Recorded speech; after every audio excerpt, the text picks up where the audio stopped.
স্বাগত জানাচ্ছি আজকের এই বিশেষ বিশ্লেষণে। আজ আমরা এমন একটা হাই প্রোফাইল কেস নিয়ে কথা বলবো যেখানে একদিকে রয়েছে আইনের মারপ্যাচ আর অন্যদিকে ক্ষমতার বিশাল দ্বন্দ্ব। আমরা কোনো পক্ষ নিচ্ছি না, বরং একদম বস্তুনিষ্ঠভাবে বন্দি ভগীরথ মামলার পুরো টাইমলাইন আর গুরুত্বপূর্ণ অভিযোগগুলো ধাপে ধাপে ডিকোড করার চেষ্টা করব। তো চলুন কথা না বাড়িয়ে মূল ঘটনায় ঢোকা যাক।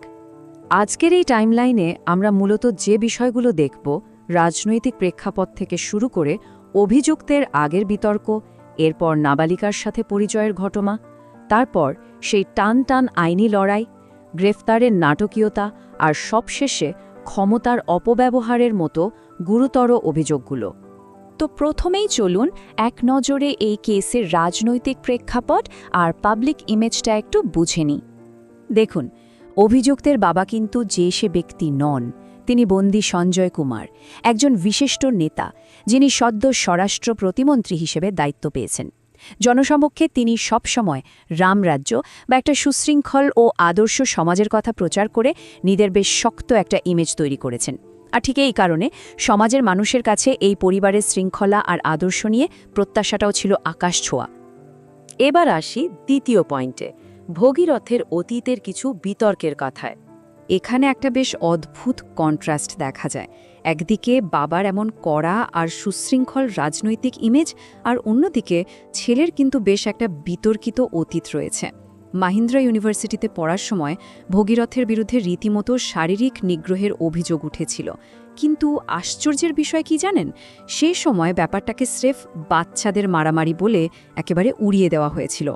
অনেকেই মনে করেন শুরুর দিকের এই জবাবদিহিতার অভাবটাই হয়তো পরে তাকে আরও বড় কিছু করার সাহস জুগিয়েছিল। ৩ নম্বর ধাপে আমরা দেখব কিভাবে ওই নাবালিকার সাথে তার পরিচয় হয়, আর তারপর শুরু হয় হয়রানির সেই ভয়ঙ্কর পর্ব। পুরো ঘটনার শুরু শ্রীরাম নামের এক কমন ফ্রেন্ডের মাধ্যমে। পরিচয় হওয়ার পর ভগীরথ ওই মেয়েটির পরিবারের সাথে তিরুপতি আর বিজয়বাড়া ঘুরতে গিয়ে তাদের বেশ ভালোই বিশ্বাস অর্জন করে নেয়।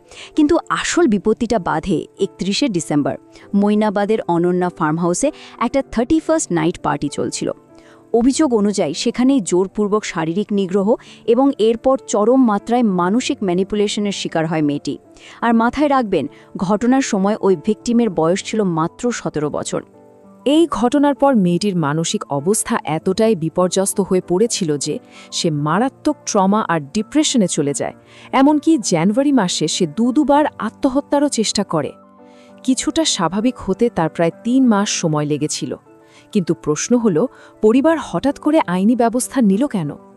আসলে তারা জানতে পারে যে অভিযুক্ত ওই নাবালিকার কিছু অত্যন্ত ব্যক্তিগত ছবি আর ভিডিও তার বন্ধুদের সাথে শেয়ার করছিল। ব্যাস, এই বিষয়টা জানার পরে পরিবার আর চুপ করে থাকেনি। এবার আসি ৪ নম্বর পয়েন্টে। শুরু হলো আইনি লড়াই, আর এখানে পুলিশের ভূমিকাটাও দেখার মতো। মে মাসে এসে ঘটনাগুলো যেন রোলার কোস্টারের মতো এগোতে থাকে। ৮ মে বিকেল ৫টায় ভগীরথ তড়িঘড়ি করে একটা হানি ট্র্যাপের পাল্টা এফআইআর দায়ের করে বসে। ঠিক ১.৫ ঘণ্টা পর ৬:৩০টায় ভিকটিমের পরিবার থানায় যায় অভিযোগ নিয়ে। এরপর পুলিশের পদক্ষেপে একটা অদ্ভুত ধীরগতি দেখা যায়। ১০ মে পুলিশ মন্ত্রীর নিরাপত্তায় ব্যস্ত। এরপর ১৩ মে গিয়ে অভিযুক্তের বাড়িতে নোটিশ পৌঁছায়, আর ১৬ মে তাকে পুলিশি হেফাজতে নেওয়া হয়। এখানে আবার দুটো সম্পূর্ণ বিপরীত এফআইআরের চিত্র আমাদের সামনে আসে। ভগীরথের দাবি ছিল তাকে হানি ট্র্যাপে ফেলা হয়েছে আর ৫ কোটি টাকা চাঁদা চাওয়া হয়েছে।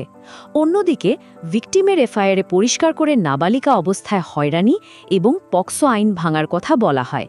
আর হ্যাঁ, ভিকটিমের পরিবারকে কিন্তু শেষ পর্যন্ত একটা 0 এফআইআর দায়ের করতে হয়েছিল। এখন আপনারা হয়তো ভাবছেন, এই 0 এফআইআর জিনিসটা আসলে কি? সোজা কথায়, এটা এমন একটা এফআইআর যা এলাকার বা জুরিসডিকশনের তোয়াক্কা না করে যে কোনো থানায় দায়ের করা যায়। ভিকটিমের পরিবারকে থানায় টানা ৫ ঘণ্টা বসে থাকতে হয়েছিল, কারণ পুলিশ বলছিল ঘটনা তাদের এলাকার বাইরে ঘটেছে। এই 0 এফআইআরটাই কিন্তু কেসটাকে বাঁচিয়ে দেয় আর তাৎক্ষণিক ব্যবস্থা নিশ্চিত করে। ৫ নম্বর ধাপে আমরা জানব গ্রেফতার, রিমান্ড এবং আদালতের সেই টানটান মুহূর্তগুলোর কথা। পুলিশ যখন নাবালিকার জবানবন্দি রেকর্ড করল, তখন মামলার মোড় পুরো ১৮০ ডিগ্রি ঘুরে গেল। পুলিশ অ্যাগ্রাভেটেড পেনিট্রেটিভ অ্যাসল্ট বা পক্সো আইনের অত্যন্ত কড়া ধারা জুড়ে দেয়। এটা কিন্তু কোনো সাধারণ ধারা নয়। এর অভিযোগ প্রমাণ হলে ন্যূনতম ২০ বছর থেকে শুরু করে সোজা যাবজ্জীবন কারাদণ্ড পর্যন্ত হতে পারে। এই একটা পদক্ষেপে মামলার ওয়েট এক ধাক্কায় অনেকটা বেড়ে যায়। গ্রেফতারের সময় নিয়েও কিন্তু বেশ একটা ধোঁয়াশা তৈরি হয়। ১৬ মে পুলিশ অফিশিয়ালি দাবি করে যে তারা আপ্পা জাংশনে নাকাবন্দি বা ব্যারিকেড দিয়ে তাকে অ্যারেস্ট করেছে, কিন্তু অন্যদিকে রাজনৈতিক মহল থেকে টুইটারে প্রচার করা হতে থাকে যে মন্ত্রীর ছেলে নাকি নিজেই স্বেচ্ছায় পুলিশের কাছে ধরা দিয়েছে। ওই ১৬ মে রাতেই হাইকোর্টে শুরু হয় এক নাটকীয় শুনানি। সরকারি আর স্কুলের সার্টিফিকেট দেখিয়ে পরিষ্কার প্রমাণ করে দেওয়া হয় যে ভিকটিম সত্যি নাবালিকা। আর ওই যে চাঁদাবাজির অভিযোগ, প্রমাণে দেখা যায় ভগীরথ নাবালিকাকে যখনই কোনো টাকা পাঠাতো সে তৎক্ষণাৎ সেটা ফেরত পাঠিয়ে দিত। ১৮ মে পরিস্থিতি আরও ঘনীভূত হয়, যুক্ত হয় বারবার অপরাধের ধারা। এমনকি ফরেন্সিক দল অভিযুক্তের ফোন থেকে মুছে ফেলা ডেটা রিকভার করতেও মাঠে নেমে পড়ে। রাত ২:৩০ পর্যন্ত চলে এই ম্যারাথন শুনানি। শেষে স্থানীয় ম্যাজিস্ট্রেট চূড়ান্ত সিদ্ধান্ত নেন, অভিযুক্তকে ১৪ দিনের জুডিশিয়াল রিমান্ডে পাঠানোর নির্দেশ দেওয়া হয়। আমাদের শেষ পয়েন্ট ৬ নম্বর, ক্ষমতার অপব্যবহার এবং জবাবদিহিতা। এই মামলাকে ঘিরে কতটা যে চাপ ছিল তা হাইকোর্টের বিচারপতি টি মাধবীর একটা কথা থেকেই আঁচ করা যায়। তিনি এমন একটা ইঙ্গিত দিয়েছিলেন যে কেউ যেন তাকে প্রভাবিত করার চেষ্টা করছে এবং কিছু অফার করা হচ্ছে। ভাবুন একবার, সোশ্যাল মিডিয়ায় ফেক ক্যাম্পেইন চালিয়ে খোদ বিচার ব্যবস্থাকেই প্রভাবিত করার এই চেষ্টা কতটা মারাত্মক। অভিযোগ আছে যে ২৩ এপ্রিল মন্ত্রীর সাথে দেখা করতে গেলে উল্টে নির্যাতিতার পরিবারকেই অপমান করা হয়।